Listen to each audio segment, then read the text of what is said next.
Hello and welcome back to Greenhill Junction. This video is going to be about a long-awaited model that's finally arrived on the layout, and that is the Hornby LNER Class W1 Hush Hush, and I've got the British Enterprise version of it in grey. Long-awaited because I think Hornby first announced this in January 2020, if not before that, so it's best part of 2 years. I've had 2 pre-orders cancelled from other retailers because there was also a fallout between Hornby and retailers, but don't really care, not really getting into that. I ordered it from Hornby. I think it retails about £210 and I've seen loads of moans about that. All I can say is never buy anything full price on the internet. Always go out and Google for a discount code, especially with Hornby. There's always discount codes to be had, so I actually got this one for £169.99 direct from Hornby on pre-order. So that's the box. I'm not going to go any more into it because it's just the box. If you want the number so you can order it, it's R3841 and it comes DCC ready. So we'll just get rid of that, and there's the model itself. I'll just zoom in a little bit. Now, straight off, it's it's strange looking, but it's also really quite a good looking model, I would say. There are a lot of details on it, particularly at the front, which we'll have a look at very shortly. But just sitting looking at it, the grey does kind of work. On the camera it looks a lot darker than it is. It's more a sort of primer grey. I've actually got a Focus, Ford Focus ST in a very similar colour, and they call it stealth grey. So it's that kind of grey, if you know what I mean. But I really like it, and it's a really heavy loco as well. So it should have plenty of pulling power. But I'm sure Sam's trains will do something with that. So let me get the camera off the tripod and we'll go in for a closer look at it. Alright, so there we go, the Hornby Hush Hush British Enterprise. I'm going to start at the front because the detail on the front is really quite good, and I'll try and make sure the camera focuses. There's so much detail going on in here. Lots of separately fitted parts, but then you come around the front and you've got the lamps, you get the handrails, and you've got that nose. Now I think that's going to be a love it or hate it sort of thing. I actually quite like it. I've heard it described as a submarine on wheels. I'd agree with that. But the decoration, I mean, as much as it's grey with the white stripes, it is very, very crisp. Sprung buffers, whatever you need sprung buffers for, I don't really get that, to be honest. But you can see that the white lines are really, really nice and crisp on the sides, and we've got that big bulge there. I'm sure someone will be able to tell me what that's for. You go to the top, you've got the whistles and the valves, and they look to be certainly separately fitted rather than moulded.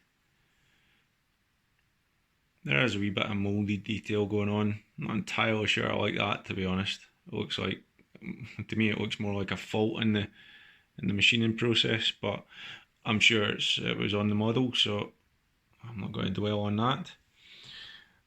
We go back and it gets a bit plainer towards the back. I have to say the one bit or the 2 bits that I was a wee bit disappointed in was the detail on the bogie.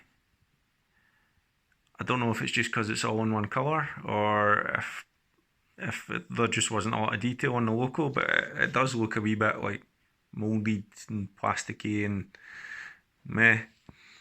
But then, you know, you've got the fitted handrails on the cab. Don't know if these air vents actually open or not. They don't, but hey, it doesn't make any difference, does it? And again, on the tender, there's not a lot of detail around the wheels. But again, maybe the model was actually, the actual loco was like that. So that's just my personal opinion. The coal load is removable if you want to do that. And if we go around the back, again you've got separately fitted handrails. Excuse me while I get that to focus. And you've got the little porthole window there. That is another wee thing I noticed was if I can get a focus on that, which is just not going to, there's a wee bit of overspill of paint on it, but it's just not up for focusing, so we'll just come away from that. The cab in particular is very detailed, so what I'm going to do is I'm going to stop filming just now and then turn the tender out of the way so you can see the detail in the cab. Okay, I've had to kind of hold it up off the track to get the tender out of the way so you can have a look, but you can see the detail in the cab is really quite impressive when it stops focusing on the tender. Lots and lots of different things painted there. You even got the control levers on the left. You get the two seats painted as well. All sorts of valves, and then you got the gauges up the top there, which you can actually see, has actual gauge markings on it rather than it just being a white face. I mean that's really quite impressive getting that amount of detail in. Again, as I've said before, lovely as it is, you can't see it when it's running around the track, and to actually see it properly, you got to do that with the model. So again, I'm kind of like, is there a point in doing this? I'm sure people have their own opinions on that, but as nice as that is, I just think it's a wee bit of a waste of time. But you've got the separately fitted handrails there as well. So I mean, exquisitely detailed cab. Are you ever going to notice that unless you hold it up and do this? Probably not, but each to their own. So I will I'll put it back down onto the track, and we'll just get it running around the layout now so you can see how it goes. So back in a bit. Right, there she is back on the track. Just a quick note before I do a running session. Graham from Lakeside did a couple of videos on this, including it running around, and he mentioned that the side ladders jut out quite a bit and caught a couple of his platforms. I have just tried this on that platform there, and that platform there, and now this platform, and it catches on every single one. So if I just pull this one forward, you can see how that just catches and ends up tipping the loco. It does run okay on the upper level, because basically I've not done these platforms yet. So I'm going to turn it around and try that platform and see if it's any different. If not, seeing as I've already built these platforms, there's not much I can do in the lower level, and I will need to redesign those two platforms slightly to accommodate those really sticky out steps. So I'll get it turned around, I'll try it on the other two platforms and see if it's any better going in the other direction. So, back in a bit. Okay, so quite a big problem with this loco on my layout, certainly. It doesn't go past any of the platforms I've built. Now, you might be thinking, oh, you built your platforms wrong. Well, if you go back to my video on how I make the platform bases, what I actually use is I use my biggest carriages, which are these ones and these ones, which are pretty much the biggest ones you can get. And then usually Flying Scotsman is my problem loco. Flying Scotsman is just hiding under there just now, because it has quite sticky out steps. So once I've done it with the carriages, I then send Flying Scotsman down to make sure there's clearance. So I will show you what's happening with this. and basically this loco can only run on the upper level just now because I haven't done these platforms yet, and I'm now going to have to redesign these to ensure that the Hush Hush can run past both, so I at least have two lines it can run on, which really bugs my happiness because I like having trains that can run on any line. So let me just hold the camera here while I operate the controller via the tablet, and you'll see what it does. So there it is there. Bring it in really slowly. See those side steps?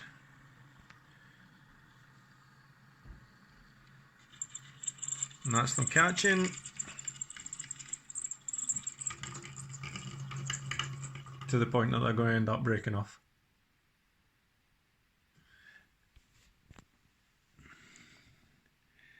You can see that there. So aye, oh great. Aye. So I'm going to put it back up in the upper level, and we'll just have a few running shots of it going around there. And that'll be that, because I'm certainly not redesigning all those platforms, so I am just going to have to accommodate it up there. So, you know what, such is life. Still a beautiful model. I still really like it. It is a little bit strange that Hornby have designed it with that. Yeah, I'm sure that's on the actual engine, but you would have thought that maybe they would have thought about, you know, clearance for platforms and how we do that, and why would they design a loco wider than their biggest carriage. Anyway, right, I'll shift the trains back about and get it back up in the upper level, and we'll just take it from there. All right, back in a bit.